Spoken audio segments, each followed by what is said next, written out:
हो जाए। तो अपन करते हैं 1.1 का क्वेश्चन नंबर 6। 1.1 का क्वेश्चन नंबर 6 और भयंकर आएंगे। कैसा है?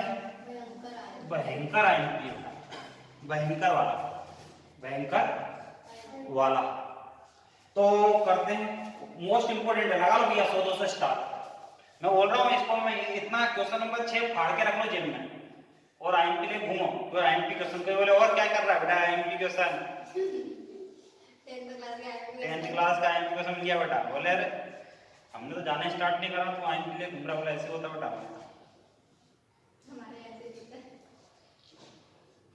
चलो कर ले जल्दी कर लेते क्वेश्चन।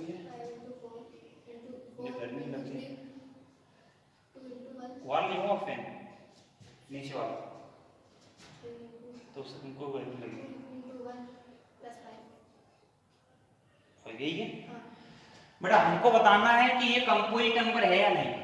हमको बताना है ये कंपोजिट है या, हमको बताना है ये भाज्य संख्या है या नहीं, हमको बताना है कि ये कंपोजिट नंबर है या। अरे हमको ये वाला नंबर और ये वाला नंबर दोनों की दोनों नंबरों को चेक करना है कि ये कंपोजिट नंबर है या भाज्य संख्या है या। ये भाज्य संख्या कंपोजिट नंबर क्या होता है? जिसके 2 से ज्यादा फैक्टर होता है। भाज्य संख्या क्या होती है? जिसके 2 से ज्यादा जिस कंपोजिट नंबर क्या होता है? जिसके 2 से ज्यादा फैक्टर नहीं ना पता कंपोजिट नंबर। भाज्य संख्या वो संख्या होती है जो भागती हो कुछ तो भी, और भागती वाला संख्या कौन सा है? संख्या तो कोई देखी नहीं, दौड़ लगा रही सर। हाँ सर देखी थी, हमारे घर था 5 दौड़ लगा रहा था वो गत्ते समझ में आया कि नहीं आया? भाज्य संख्या वो संख्या होती है जो भागती हो नहीं। भाज्य संख्या वो संख्या होती है जिसके 2 से अधिक गुणनखंड हो। कंपोजिट नंबर वो नंबर होता है जिसके 2 से अधिक फैक्टर हो, जो 2 से अधिक टेबलों में आता हो। एक में और एक इट सेल्फ मीन्स खुद में और एक अदर में। अदर मतलब किसी भी टेबल में। जैसे बात करें 4, एक में आता है, 2 में आता है, 4 में आता है, एक खुद में। यही बात समझ में। बात करें 6, 8, 9, 10, 12, 15, 16, 18, 20, 21, 22, ये सभी कौन से नंबर हैं? कंपोजिट नंबर वो नंबर होते हैं जो 2 से अधिक टेबलों में आते हैं। बस बात खत्म। क्या होते हैं कंपोजिट नंबर? बाकी बेसिक बताऊंगा वापस से एक बार, वो बता चुका हूं ना। कंपोजिट नंबर क्या होता है पहले बताओ। जिसके 2 से ज्यादा बात खत्म, समझ में आ रहा?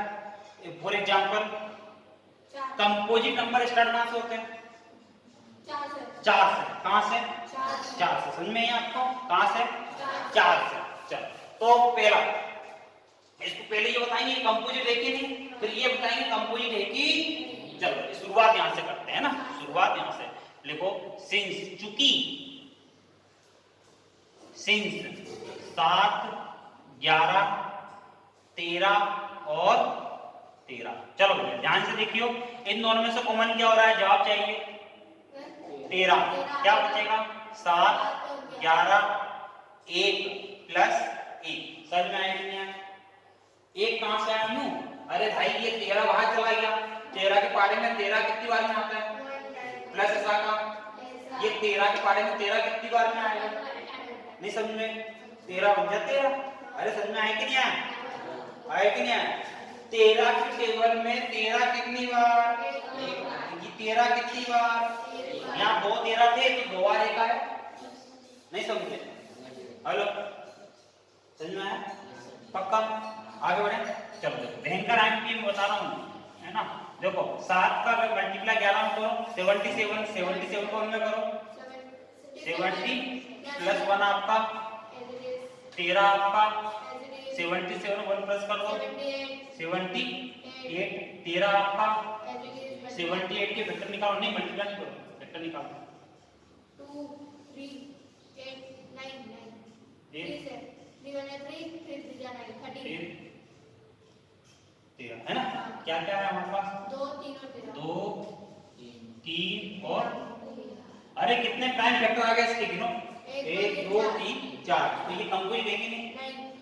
कंपोजिट नहीं है। हां कंपोजिट है।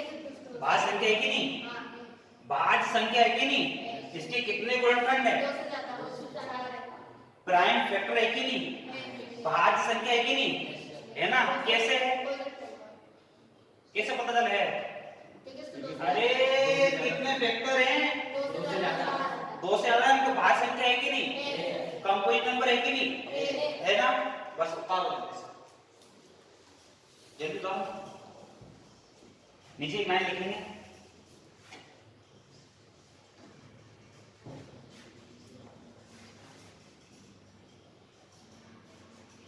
नीचे एक लाइन लिखेंगे, it is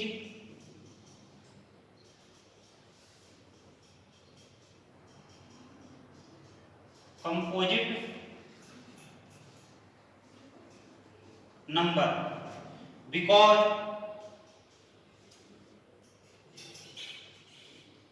because it has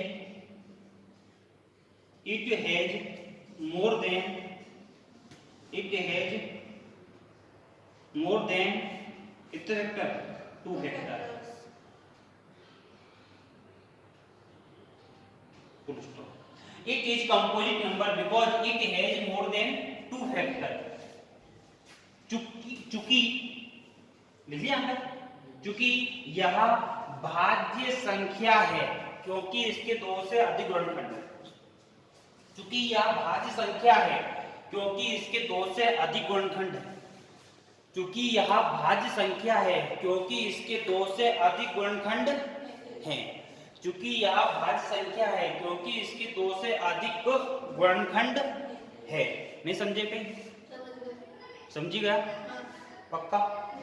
चूंकि यह भाज्य संख्या है क्योंकि इसके दो से अधिक गुणनखंड, समझे कि समझे? पक्का? भाज्य संख्या कंपोजिट नंबर क्यों है देवी? क्योंकि इसके 1 2 3 4 फैक्टर है। हेलो, समझ में आया कि नहीं? अब यहाँ चेक करो फटाफट, मिटा दो, रब कर दो। चलो क्या यहाँ से कॉमन क्या हो रहा है? जल्दी बोलो, जल्दी बोलो, कॉमन क्या हो रहा है? 5। 5 कॉमन कर लो, सब मिलकर करो, डर नहीं लगेगा। 7 6 1 4 3 2 1 प्लस, समझ में आया कि नहीं आया?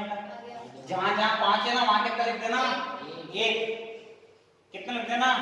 1 क्यों लिखना है? क्योंकि 5 के उलटे 5 एक बार में आता है, 5 के उलटे 5 एक बार में आता है। नहीं समझे? आया कि नहीं आया? इतना आ गया देवी? चलो फटाफट 5। चलो देखना इधर, लो इन सबको मल्टीप्लाई करो, ये 42, ये कितना आएगा देखो तो? 1008 आएगा देखो तो देवी, 1008 आएगा जल्दी से। आप नोट्स पर देख लो।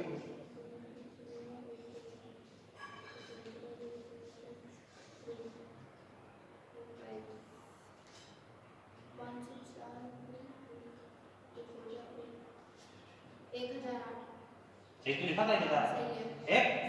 सही है। 1008 में 1 प्लस करो तो 1000। अब इसके प्राइम फैक्टर निकाल लो, 5 1009 और इनटू में 1 तो रहेगा ना? अरे 1 तो रहेगा, नहीं प्लस तो आएगा। नहीं समझी तो समझी नहीं ना, मतलब ये प्लस ऐसा कैसा, प्लस ऐसा कैसा, प्लस का कितना है? 1009 तो 5 ऐसा का, 1009 ऐसा का, और ये यहाँ ये एक पे लिख सकते हैं ना, क्योंकि 1 का मल्टीप्लाई 1009 में करेंगे तो ये तो आएगा। नहीं समझे? तो इसके प्राइम फैक्टर कितने हो गए? 1 2 कितने हो गए? 2 से ज्यादा है कि नहीं? 2 से ज्यादा है कि नहीं? बोलो सर 1 कहां से आया? अरे 1 तो होता ही है ना भाई, जैसे 2 लिखा, 2 में कुछ भी नहीं तो 1 तो होगा ना, 2 बन जाए 2 नहीं, तो यहाँ पे 1009 5 और 1 को लिख दिया तो कितने हो गए टोटल? 3 हो गए। मोर देन 2 है कि नहीं? 2 से ज्यादा है कि नहीं? 2 से ज्यादा है तो ये भी कैसा बन गया? लिख देंगे it is composite number because it has more than 2 factor. क्योंकि यह भाज्य संख्या है क्योंकि इसके 2 से अधिक गुणनखंड। नहीं समझे गई? समझी गया अच्छे से? गया भेजे में 2 नंबर पक्के आपके। बताइए।